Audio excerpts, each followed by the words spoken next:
Fakta membuktikan, dan memang benar adanya, pencemburu itu memang fitrah semua perempuan. Dan di sini ku sudah menyaksikannya sendiri.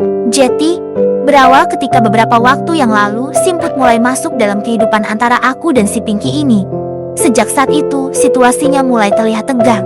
Entah apa yang ada di pikiran kedua anak, yang sama-sama hidup tanpa adanya sosok seorang ayah ini. Yang jelas, mereka berdua kerap kali saling mengejek satu sama lain. Ditambah sikap saling egois dan overthinkingnya masih mereka genggam erat di dalam hati mereka masing-masing. Namun hal itu kuanggap hanyalah faktor usia mereka saja. Yang keduanya sama-sama masih tergolong labil, karena walau bagaimanapun juga mereka sudah kuanggap bagian dari keluargaku sendiri, yang mestinya saling menyayangi bukan malah saling menjatuhkan satu sama lain. Melihat hal demikian, di sini ku hanya bisa ngasih arahan sedikit demi sedikit. Kalau sesama manusia itu bersaudara, dan harus saling menjaga tali silaturahmi dan saling bantu-membantu dalam setiap kebaikan. Tapi ya sudahlah, hanya faktor usia dan kesadaran dari diri sendirilah yang dapat merubahnya. Dan sekarang, mari kita mulai membahas masalah karakter dan kepribadian masing-masing dari kedua insan ini. Dan hal ini bertujuan semata-mata hanya untuk sekedar informasi belaka, dan bukan untuk dijadikan bahan perbandingan. Kubaca Simput, yang memiliki karakter keras dan terbilang taksik, namun dia mampu meredam amarah dalam jiwanya hanya dengan menundukkan kepalanya ke bawah, dan cenderung lebih memilih untuk diam saat dia sedang merasa dipojokkan dalam sebuah keadaan, lalu dia memilih pergi untuk menyendiri. Lain halnya dengan si Pinky, watak dan karakternya tak jauh berbeda dengan Simput. Dia sama-sama keras dan sangat benci dengan segala macam aturan. Dia memiliki kemampuan berdebat dan beradu argumen dengan lantang terhadap orang-orang yang dianggapnya perlu dikasih pelajaran.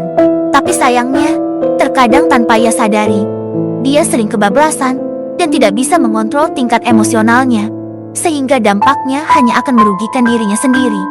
Namun, itulah dia, sosok perempuan yang gokil, bahkan cenderung konyol. Namun atas dasar kekonyolan itulah ku dapat mengenalnya hingga kini. Tapi terus terang saja, ku cukup merasa bangga bisa mengenalinya.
Oke teman-teman, di sini saya lagi makan pakai ayam penyet cabai hijau ya di depan tempat jualan nih.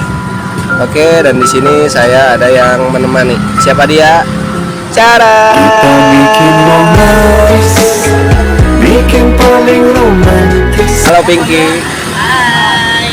Kata-kata hari ini dong Pinky. Jangan lupa bersyukur karena kita masih diberikan kesehatan, kenikmatan oleh Tuhan, karena masih banyak di luar sana yang masih berkurang. Yang aku pendam cintamu, dan rasanya manis sekali, rasanya manis sekali. Lanjut part 11.